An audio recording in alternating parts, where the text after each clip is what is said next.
see your audio drop this time. Tight. I can I see like mine that. too. Yeah.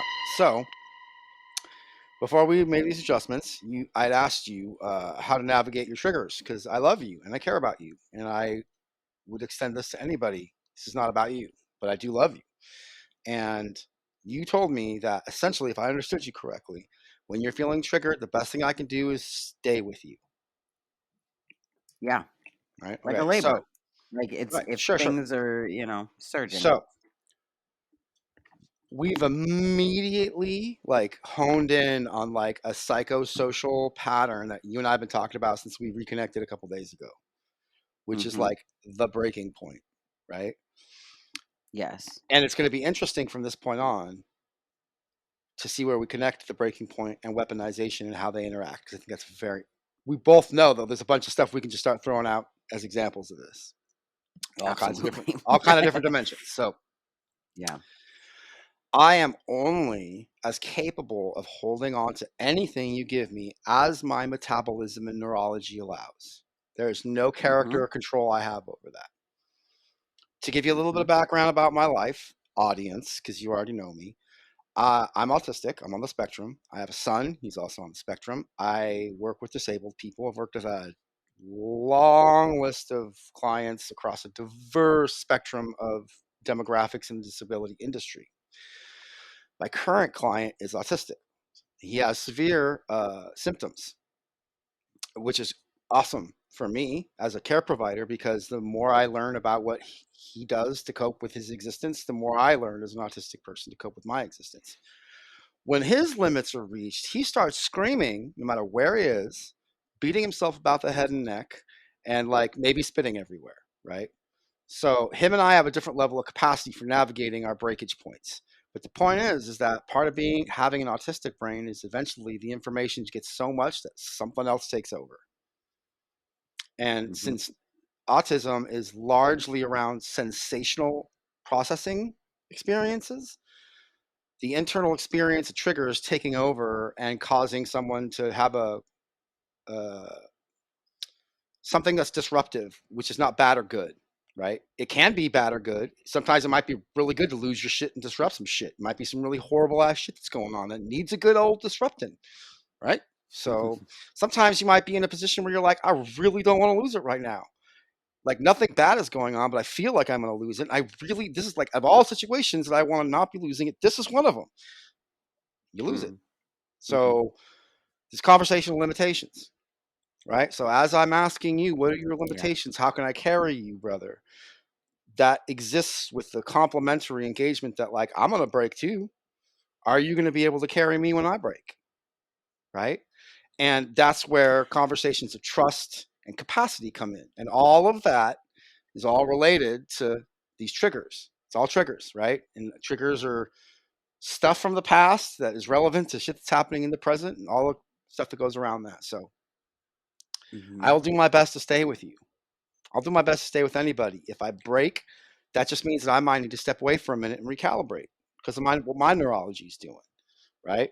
So since we're doing a Yes. And podcast, those are all. This is an interesting like tennis match or ping pong. Like we're playing catch or something with a concept. And now for me, I'm at if we're gonna take this real slow, and move as quickly as possible with it, I feel like it's like there's a branch that can occur at this point where Mhm. someone is triggered from a legitimate trigger, and then their response triggers the people around them in some way. Then it's kind of a matter of what is the nature of those triggers. Because for me, I tend to really be able to set myself aside. I'll be working with people on a regular basis, end up triggered by things that I will put in some kind of compartment, not necessarily to let it go or have it not be a thing that I address, but to get through the moment that we're in where I'm Mhm. not adding triggers to the Yeah. triggers or whatever, if possible. Mhm. And I think objectively I've had this observed about me and in my own capacity, and I don't know how like between the two of us where this would scale or how this would scale, but comparatively to most people, I tend to have a disproportionate amount of patience that then when I hit my limit on certain triggers, I become Mhm. so volatile Yeah. sometimes, the pain that I'm under, the way that I expect, because 'cause I'm also really honest, so if I allow myself to hit that limit for real, the version that takes I don't even think it's a version of me necessarily. There's nothing curated, nothing honed, and nothing developed about this way, and it's very, very rare, but it's funny when you're talking about yourself and your client, I will also scream and beat my head, but it's like my limits are much further than his. Right. Certainly, the last time I did this in public, I think, was at the Newark, New Jersey airport, with Bella and Christy and, like, a bunch of people I didn't wanna be having this moment around at all. I literally threw my glasses off of my face in this fit. I had a cane because I was, like, severely disabled and just got off the wheelchair that they were wheeling me out from the plane kinda stuff, and I was physically at my limit, and then what was happening around me, it wasn't nothing even had anything to do with me in that moment. I just couldn't believe that this kind of thing could happen, and Mhm. I lost it. Yeah. So but that kind of thing later, I'll observe and I'll be like, "How did I even get that? Like, how what is that?" Like, what I almost got arrested over it too because I couldn't calm down to Mhm. talk to people that were like, "You've gotta calm down," which made things worse, accelerated, and I had to have somebody bail me out. Somebody had to caregive and caretake, and it was m multiple people that de-escalated the situation on my behalf and gave me space to calm down in Yeah. one of the hardest places to calm down. Yeah. This Uh, conversation. First of all, before I jive off that, I want to pull back mhm, real quick because you mentioned something about whether or not a trigger. I don't want to misquote you, and I don't want to put anything on you, but yeah. something to the extent that there's like an inappropriate trigger, whether a trigger is appropriate or not. And that, Well, go ahead. there's triggers for topics, and then there's triggers for sensorial stuff, But I guess, and for the me, body doesn't necessarily know the difference. That's kind of what's at the root here, because at the root, we're talking about compulsory behavior. That's what a agreed. trigger is. I Yeah. also it's a bizarre conflict dance to be in. I do not appreciate respectability politics. I don't like politeness. I don't like nonverbal communication. I feel like it's ironically violent a lot of the time. Nonviolent communication. I feel like Mhm. it's ironically violent a lot of the Yeah, time absolutely. because it tends to It can be come weaponized. out of white people Mhm. of middle class descent, and they are usually using it to suppress the ideas of oppression. The Exactly. minute they see pain erupt, then it starts coming. And I am not currently in my own exploration of this stuff. I'm not at a point where I can even distinguish between the difference until I've been triggered by it and I can come through it and then look back retrospectively Yeah. and kinda be like, "What happened to get me there? What were they doing? Where were they coming from?" Because 'Cause I'm always trying to see them eye to eye, and they're looking down on me for these moments. Mhm. So I have to go through the pain of that, of them stepping on me, stomping my neck, and acting like they're being equals with me, and there's a gaslighting component, all this other stuff. So coming through the other side of that, being someone I'm cool with yelling, I'm cool that's why I get called into situations with people that are doing, like, street counseling, or if there's like particularly volatile things going on, people tend to call me in for stuff because I will actively invite that kind of approach if people have that anywhere in them.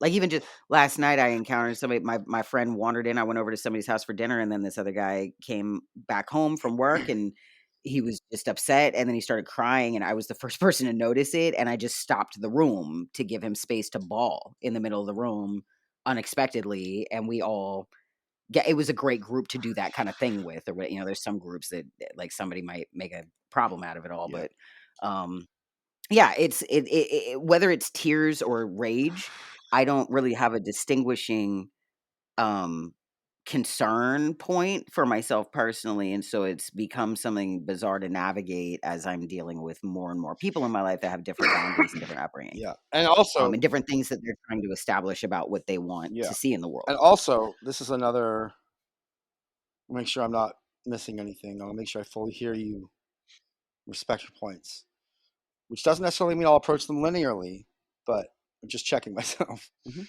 Um, Yeah. because I'm about to add another layer, right? Mhm. Um, this is a dark ass one. Trigger warning. I'm about to Mhm. go real dark, right? To you and everybody in your I'm audience, here for it. right? So the very Yeah. medium that we're using and the industry it exists in is inherently parasitic. So even trying to get on this platform and talk about anti-parasitic considerations will be furthering parasitic actions by the least invested individual who just happens to stumble upon this upon their algorithm, right? I think it would be helpful if you got a little more granular Parasitic, about your concept with parasitic. parasitic, though, Okay, because I think so I understand you. so Yeah, simple, I'd simple, like to easy. You flesh that mentioned out. this in one of your last live stream that I reconnected with you on, and I even mentioned that you Mhm. unintentionally made a great song title called "Warp Away," right? The subject of the song being, sure, take my words, clip them out of context, make $1 million, spin that shit, like, because it's inevitable. That's how this shit works. Mhm. That's what we're up against. Yeah. Any Okay. legitimate conversation of mercy, compassion, and kindness is going to go through a filter of hyper efficient parasitic deconstruction of how can we turn this into a dollar, right? And the more Mm. exciting that Mm. is, and conflict is exciting, the more it will perpetuate. So we're in, like, I'm Mhm. of the firm school of Gil Scott Heron that the revolution will not be televised. That at bare minimum in 2023, we might accidentally catch it on camera from time to time. But the real work of revolution is in our relationships, and that perpetuates out into all Yes. of our works, right? There's no, Yes. oh, I'm going to start doing this when I get this platform, or when I get this money, or when I get this job, or when I get this family, or I get this thing. There's none of that shit, right? It's our relationships. And the reason that is practical and not like new age hippie bullshit is because the power of our relationships need no commodification to be evident.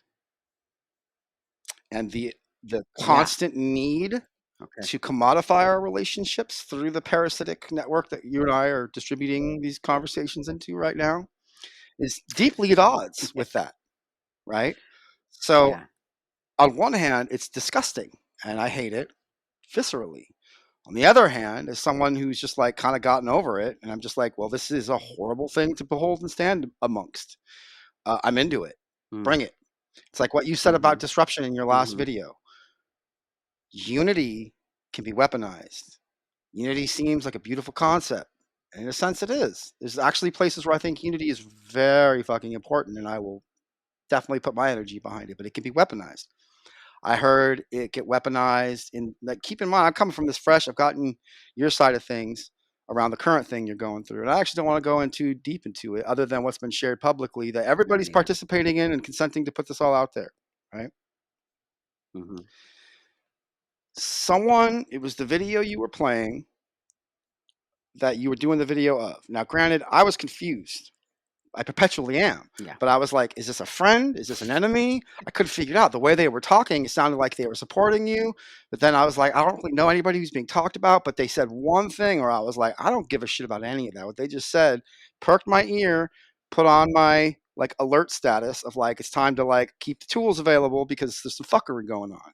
From my past Mm. experience of the various emanations of fuckery that we're capable of bringing forth as humans. And this particular thing was this Yeah. person leveraged whatever argument they were making. I don't remember exactly what it was, but they said the reason for all the things I'm saying is we have to be able to come together and unite around the truth. I was like, well, that's some Yeah. scary ass shit right there. In 2023, nobody knows the fuck truth is. It's just what they feel like investing in anymore, right? And in the Yeah. context of the parasitic matrix of communication that we're dealing with, again, it's just like it's a very, very asymmetrical struggle to bring forth authentic relationship and cultural change that we can feel. You need to feel change, right? You can't just intellectualize change. What does this have to do with weaponizing, right?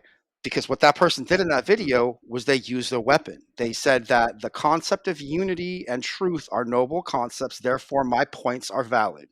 Very fallacious. Yes. Very fallacious. Yeah. And when we have actual Nazis in our fucking country volunteering to do daycare for people to show them how effective mutual aid works and why you should get invested in their concepts of mutual aid because all these scary dark people are getting even scarier and all these weirdos in dresses and shit, you better let us watch your kids Mm. and we'll do it for free. And in Mhm. the meantime, have you thought Mhm. about the future of the white race? Right. I'm telling you, our relationships are where it's at. And the commodification of our Yeah. relationships is distorting the fuck out of that.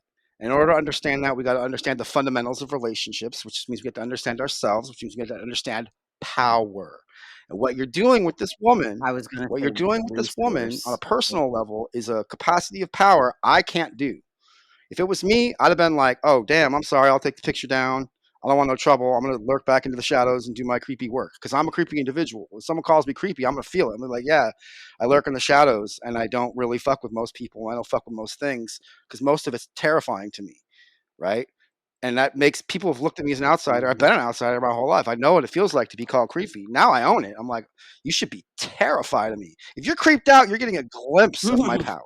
However, in the past, before I realized that I was like a being worthy of love and being able to see that loving myself and loving each other is tremendously powerful, that would have really hurt me if someone called me creepy because it would have hit me right where I connected to my ability to even get connection and the struggles I was going with it that led to me being an outsider. And I was one of the more functional people in my community because I grew up in special ed.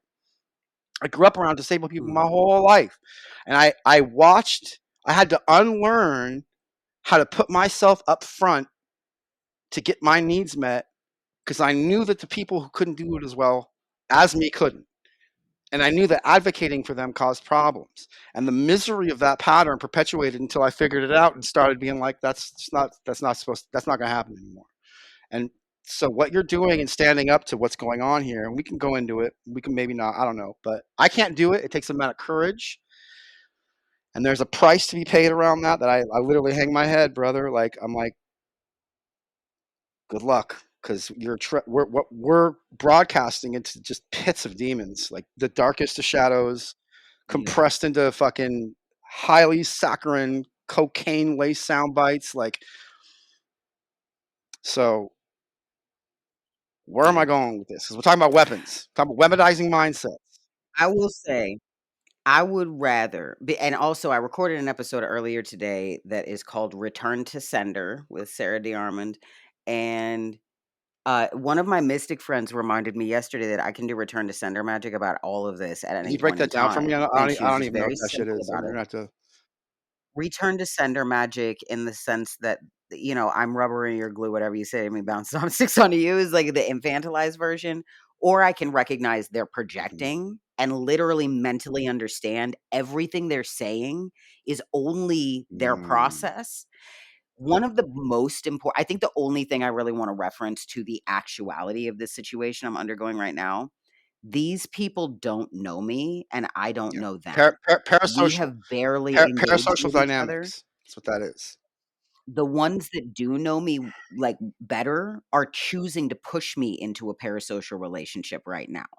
They're choosing what side of the narrative they want to be on, and they're insisting on reinforcing that by Yeah. distancing their So relationship from me and talking about me, right. So but if you not to think me. about it, I'm pretty goddamn sure you're very invested in talking about the harms of isolation and the weaponization of distance, right? Okay. Yes, So I'm about to go there with you. Is that cool? and Okay, cool. doublespeak.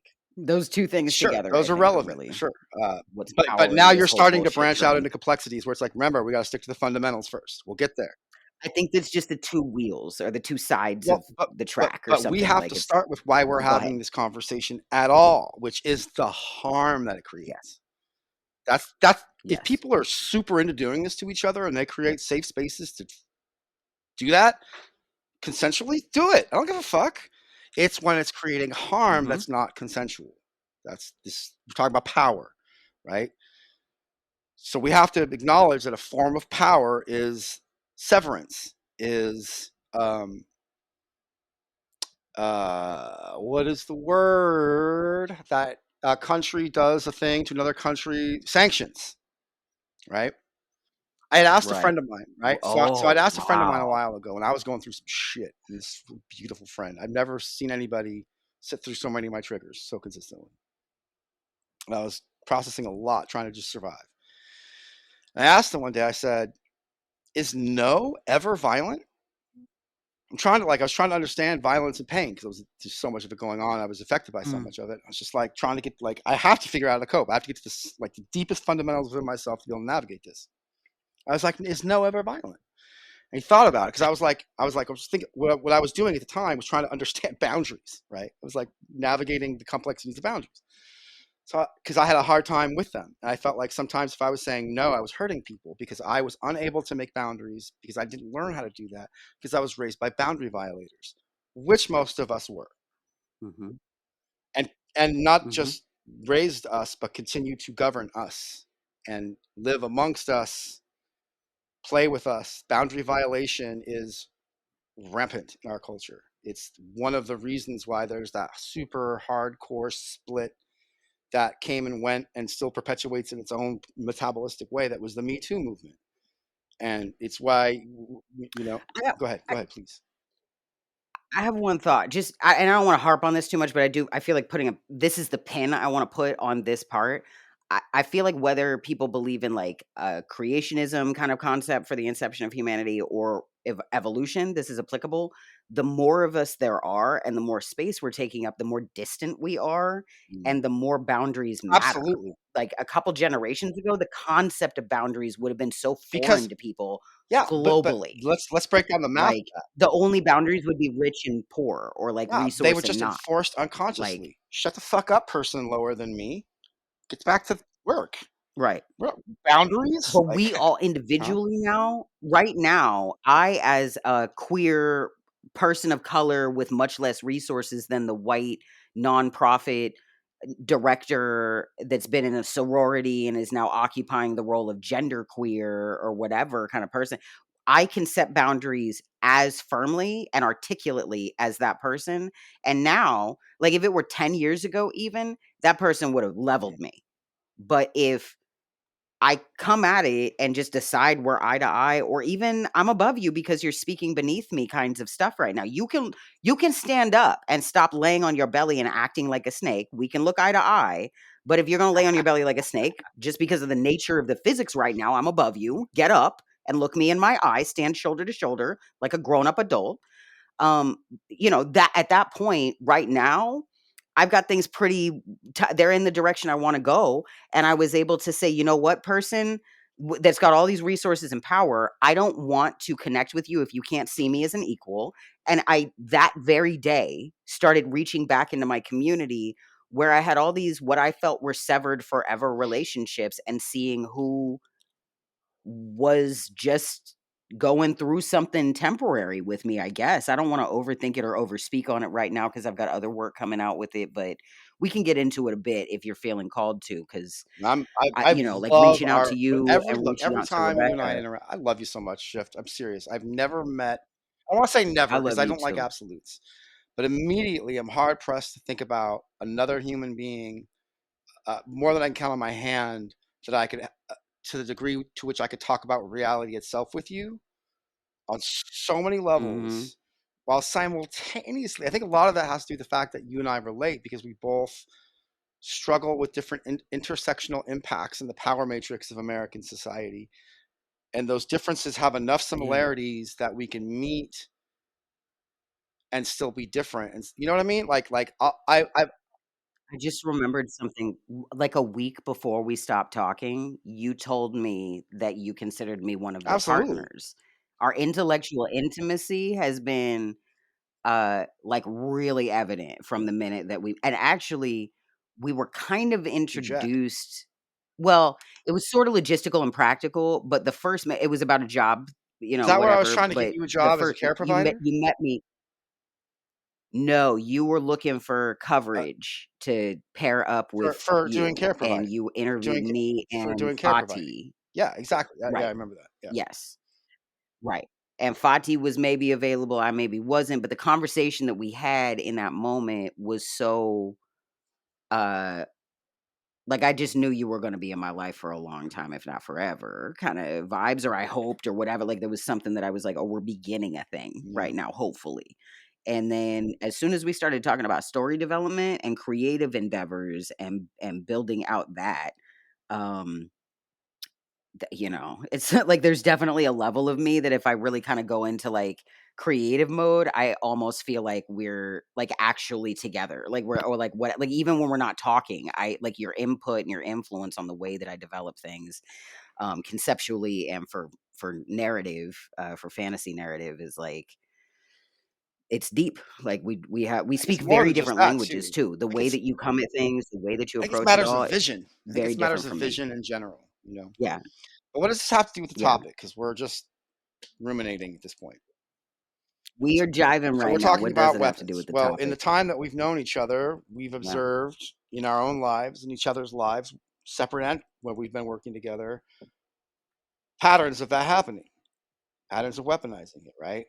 Mhm, Earlier, when I said like what you're doing is really difficult and brave, and there's also a price to be paid, it's because like the process is inherently entropic. Like everyone's trying to tear each other apart, right? So the more like mhm, you have to bring extra energy, anybody in this position does, has to bring like all kind of extra energy just to be able to like do beyond the normal to show up with all the focus around the process of standing up for yourself when the stakes and the weight are so extreme. Like, let's just start this from jump.